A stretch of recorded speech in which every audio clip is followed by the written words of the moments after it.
Welcome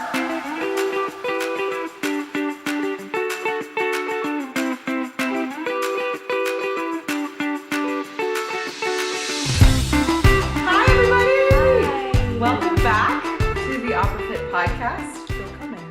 Willkommen. Willkommen. Gross. Sorry. Hi, I'm Ellen Broen, and this is my beautiful friend, Emily. Tell me, Dyer? Oof, what a question. Last names of singers. Married singers. This is a beautiful random conversation. So my last name is Dyer. My maiden name is Dyer, and then when we got married, I had done like just enough work to where it would be confusing. So then and there's always like, oh, you don't want to, like, if you're both auditioning for the same company or the same show, like, you don't want them to feel like, sometimes it's easier to not have that association, but then we learned sometimes it is nice to have the association or whatever. It's just such a game. Yeah. So this season, I just used Dyer Reed. Dyer Reed. Emily Dyer. So Reed being her married name and Dyer being your maiden name. Yeah. Yeah, I mean, this is an appropriate conversation considering what we're discussing today. But yeah, I think I've had like a dozen conversations or more with Matt about what you guys would do. Yeah, I mean, like, I assume I'm going to legally take his name like when it happens, but I'm pretty sure I'm just gonna stay Ellen Broen. I will say professionally. It's not easy. Yeah. Like taxes and emails and if checks are made out to Emily Dyer and you've legally also added Reed to your last name, it's not always this most streamlined thing, but I feel like I change with the wind. I'm like, no. But you also, I think when you change your name, no matter what the circumstances, I went through a little period of mourning. Like, Emily Dyer had a lot of friends. Yeah. And nobody knows who Emily Reed is. And so it's I was literally just saying that to Matt the other day. I was like, this is who this is who I have known myself to be. Yeah. Like, of all the I am statements I can make, I am Ellen Broen has never been refutable. Yeah. And then it's like, oh shit. Yeah, I know. So, but all that to say, I like, personally, I want my kids to like, I want us to all be have Reeds. The same name. Got it. Yep. And I think, I don't know. Like I said, I change with the wind. So ask me in 12 months. Right. It'll probably be different. 12 minutes. 12 minutes. Yeah. So anyway, today we're talking about medications / in our experience, birth control, and the voice, the body, the effects, the heart, the soul that has come up, because like in last episode, we were discussing nutrition, and Emily brought up her experience with medications that bring on weight gain as a side effect, how that can kind of toy with your brain and your heart when you're looking at your body and choosing to love it through food and through nutrition or through movement and like self-talk and all of those components, and even when those are at play. And this goes for thyroid people as well. Yes, big that time. Like you, or PCOS, like there are parts of your body that like, or can you hormones. What's PCOS for everyone who doesn't PCOS is, polycystic ovarian syndrome. Exactly. I want to make sure I got it right. No, I didn't. I was like poop out the wrong word. But so, PCOS and thyroid disease, or I don't think they're disorder. I think they are disease. Yeah. And birth control for women, and just like any number of like conditions that have medications that create side effects of weight gain that are out of your control. That are totally out of your control. Felt like a really connected conversation that we wanted to kind of differentiate in this episode. Yeah.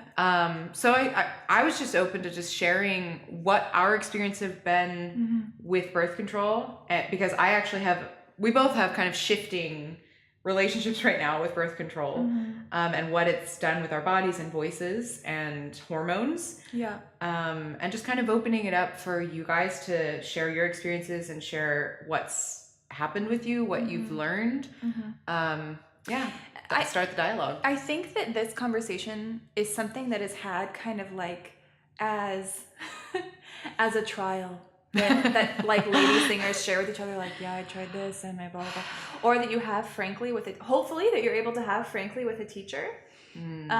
And, you know, I think as we're talking about this, several things to keep in mind are that every single body and situation and chemical makeup is different and beautiful and unique. So, you know, it's important to, first of all, know yourself. Yeah. To be willing to experiment and figure out what you need and what works for you.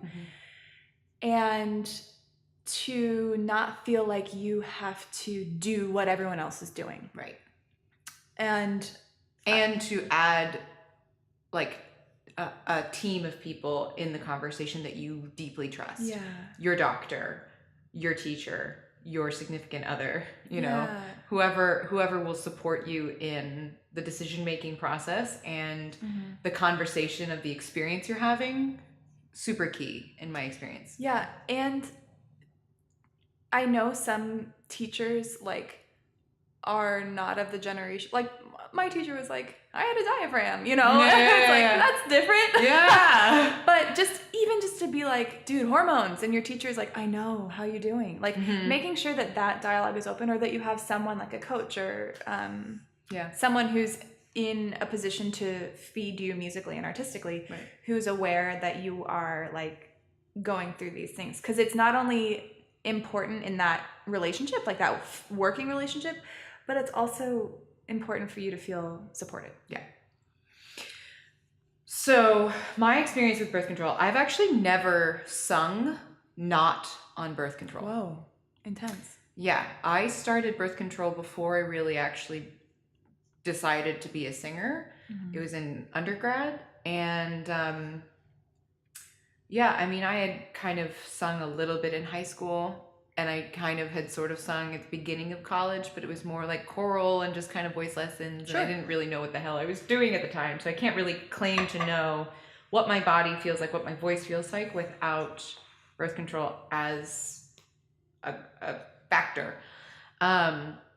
So I have been through 3 different brands. I've never tried NuvaRing or any of the like IUDs or I think they have patches now. Like I've never tried any of those other methods because birth control was very effective for me. You did the pill. Yes, I have the pill. My mom historically had very severe period attacks, you know, like the very, very debilitating cramps and heavy flow and all of those things. So I was kind of indoctrinated to the idea that I would go on the pill when I got to be a certain age, when like my hormones would have that effect on me. So it was kind of just like this natural progression to starting the pill because of cramps and like my heaviness that was genetic. So I started birth control so like early on in the singing process that I don't know what would happen to my body and voice without it. That being said, I've been through quite a few brands of them, probably 3, because of different side effects that would come up and affected life. So the first one that I had, I can't even remember the names of them at this point. And like, it's not even worth really giving you the brand names because it was an effect that had it on me and it might not have on the next person. But so I was on one brand and I was on it for probably 6 months. And I noticed after about 6 months of being on it that I started having like very irrational mood swings, like that were like super duper not part of my normal, you know, PMS or something like that. And it would be to the point that I would like be super aggressive to a friend or to Matt or to my mom or something like that. And I would literally be saying things and in my head thinking like, I really don't care about this. Why are you speaking, Ellen? I'd be having like 2 conversations. It was like making me crazy. And so I went to my doctor about it and I was like, I feel like I'm having like a personality disorder develop because of whatever's going on. She's like, it's probably you're reacting to one of the like one strand of the whatever hormones, or that there's like an additive in it that just really is like almost having a psychedelic effect on you. And I changed within And that you're like, week. bye. I'm like, peace out, brand, whatever.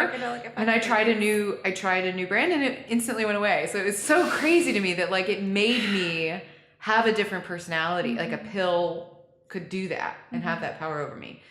And then I was on one for a really, really long time, and it rebranded itself and therefore changed again some of the additives, and it caused like it was weight gain, and it was also I don't know how to describe it.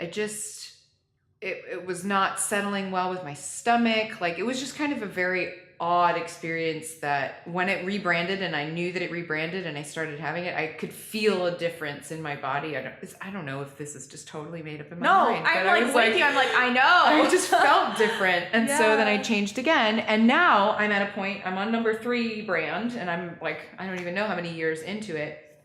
And I'm very much considering an alternative way of birth control, which would be without any hormones. Which is scary, like to have that conversation with your teacher and with your doctor, and just like to be with the idea. And are you saying like a non-hormonal, like an IUD, or just tracking like crazy? So I've had these conversations with a couple friends of mine, and the first idea that I had was like the IUD that's like the copper thing or whatever that just, goes in there and it doesn't have any hormones to it. And see, because alongside this conversation that we brought up last time, I do feel like I've had some unexplained weight gain. I feel like I've kind of been latched onto probably like 5 or 10 pounds for the last year or so that I really don't know how to explain. Okay. Hi, with an active lifestyle and like a tuned in nutrition and a great mindset, like to be in the body that I have feels contradictory to the habits that I have. So that's a good way of putting it. So I've been considering for a while, not only like for the vocal benefits of like experiencing my voice without any sort of hormonal monitoring from a pill, but also just like becoming more in tune with my body, which brought me into a conversation with several friends who have been doing the totally unmedicated, what do they call it? Like family contracept. I don't even know, like family planning. Do you guys know what this is? Is this ringing a bell? It's like family planning or something like that. That like I have married friends who haven't been on birth control or any sort of like pull-out method or condoms or like anything at all for years and have not gotten pregnant because they will like, and this is something that I literally didn't know was a thing. Like I truly didn't know existed, that you pee on a test strip of some kind and it measures your hormonal levels, and that enables you to get it really in tune with your cycle of exactly when you are totally not fertile. Maybe days where you like get to know, I don't know how by trial and error, you know what I mean? Like the maybe days where it's possible you could get pregnant, but it's unlikely. And then the red flag, don't have sex on these days. If you don't want a baby. And so people have been sending me books and articles and sharing, anecdotal evidence of years and years of practicing that and having no scares, that I'm considering it. Yeah. And I've had a lot of people discussions. are right now. Yeah. For all the reasons that we spent like the entire morning and last night talking about birth control. It's important. And I think like it's a good conversation to have, and hopefully like this spurs stuff, conversations that you can have with your people and your friends and your doctor, and to not be afraid, to not be afraid of doing anything. If you're of the mindset that like kind of like me and Ellen, where we're like, okay, so along Ellen's lines, in I guess 3 years have tried the Copper IUD, which first a lot of people have really, really good success for. And I was interested in it as a singer because it was hormone-less. And I experienced like all the typical side effects of just pretty intense periods, which I had as a kid, so it didn't really like make a big difference for me. And it actually ended up, this is, I feel like we're past TMI. We're just in it, you guys.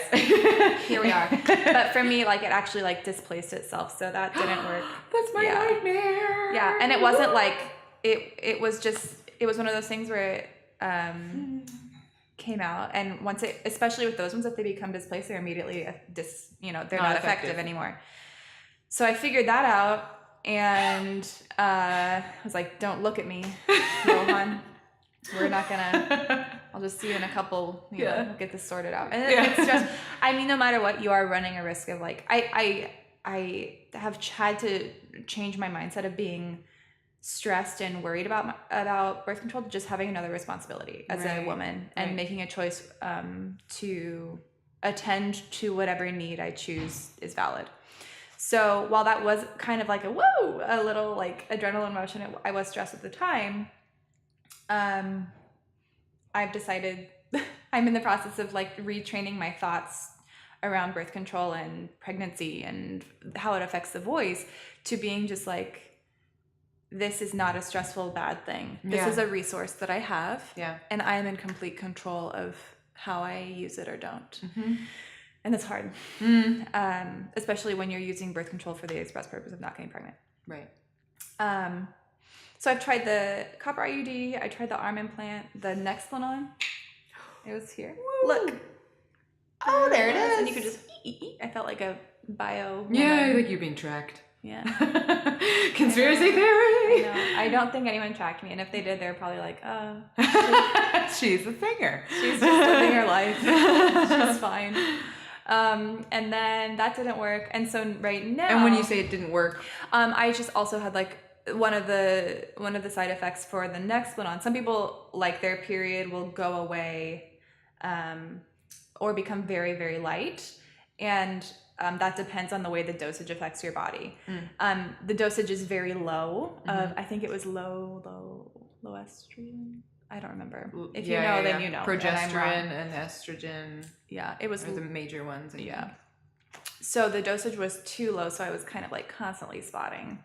And that's not cute after a while. You're just like, God bless. So I took that out. And also, I know a lot of singers who do have the implant who are very happy with it because, the fact that your period goes away, that means you have less fluctuation in the mucosal production in your cords and the way that, all those negative things can happen. I know a lot of people who have good luck with it. Interesting. And also people who, it's all in your, in your makeup. Yeah.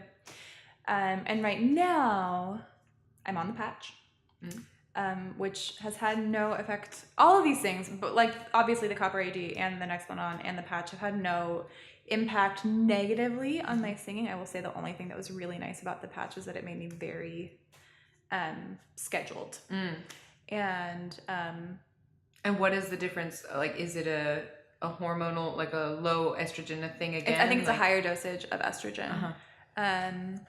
But like we were talking about, the side effects of weight gain and a little bit of like swing in moods have been like,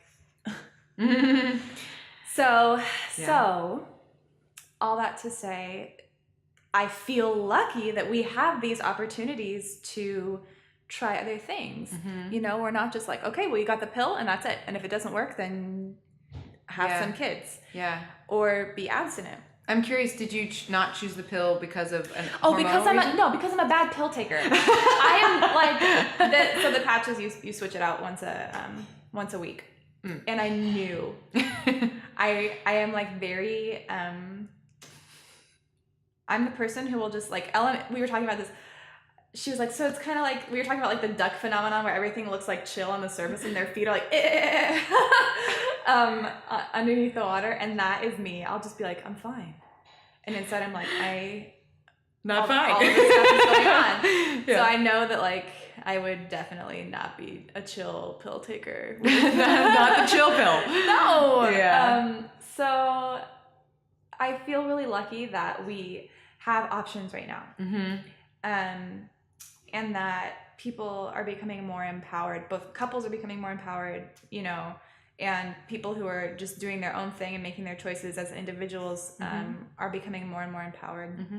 Doctors are becoming more open and conversational about your options and really listening to your body instead of doing kind of like a one size fits all type thing. Right.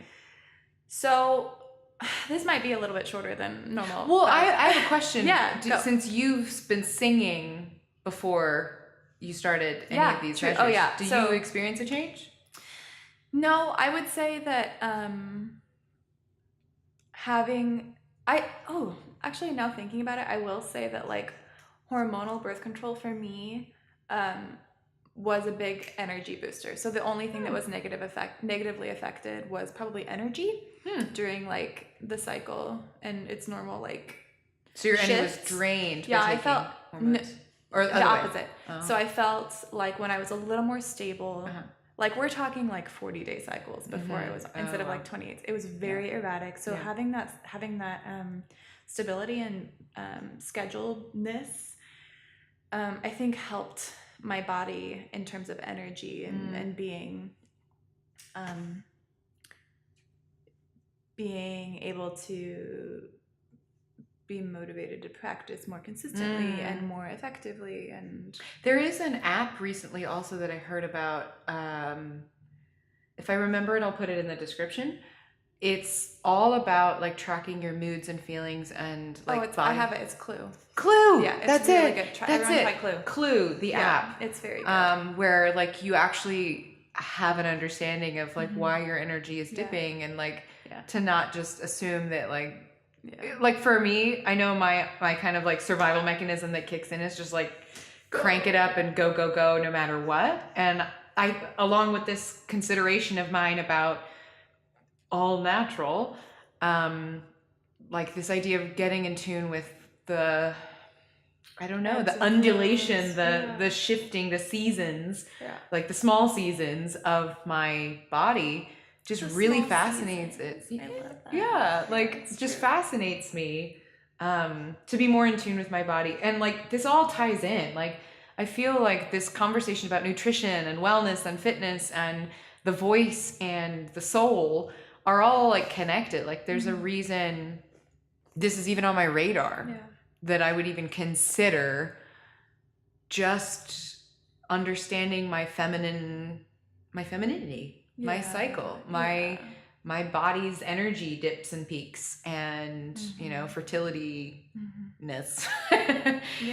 So it's just it's a cool conversation. And we brought it up last podcast about weight gain and like the relationship that is shaped by feeling out of control of like habits versus results kind of thing, of like what my body looks like and feels like versus like what I'm doing about it kind of thing. And so, you know, opening this dialogue of like among women, among all singers, among all people about this, I think is something our generation takes to heart really beautifully, that like we're so much more open about like our sexualities and our bodies and like, you know, the feminine, like actually having conversations about birth control on a podcast on your app for free, like among singers, you know, and how that affects your voice. And so I have honestly more questions than I have anything else for like this podcast. I have a lot of questions about singers and their experience with hormones and their experience with leaving hormones and what that opportunity presents to you and your body and voice. I know so many people with anecdotal evidence that they're singing, especially when you get around like your 30s, when your voice is totally blossomed into what it is, like into your 30s, when it's there, like what shift is possible without birth control, with birth control. And like I've watched people drop like 30, 40, 50 pounds by leaving birth control. You know, I am so curious about other people's experience about it, and I'm super open to any sort of resources you guys have about all the things we mentioned, about like this natural cycle tracking thing, about, you know, if there's like better made products that of like older, you know, IUDs or copper IUDs or patches or whatever, and what your experience with different kinds are and all of that. So yeah, and I feel like this conversation in this episode specifically is very much like knowledge is power, and just like, you know, because birth control is such a subjectively and intimate thing, we're not going to be able to say what's right or wrong for everybody or what everybody should do, but only to encourage people to consider and to be loving with yourself and to embrace the fact that, you know, if you're in a situation, or dudes, if like your ladies are on this, then to be warm and welcoming and you know, open about that conversation and to be free to explore and to figure out what's right for you. So all that to say, let us know what your experiences are, and I think by opening up different, you know, we've shared our experiences, and by opening up more and adding to the vocabulary of what is possible, we'll be able to, you know, be better informed and to be more open, and ultimately just to love ourselves better and to love each other. So, yeah. Thanks for tuning in, you guys. Like we said, engage. Let us know. Let us hear from you. Visit operafit.com or shoot me an email at operafit.ellenbroen@gmail.com. Share your experiences. Share this podcast with your friends. Have open discussions about it. And we'll see you next time. See you next time. Bye.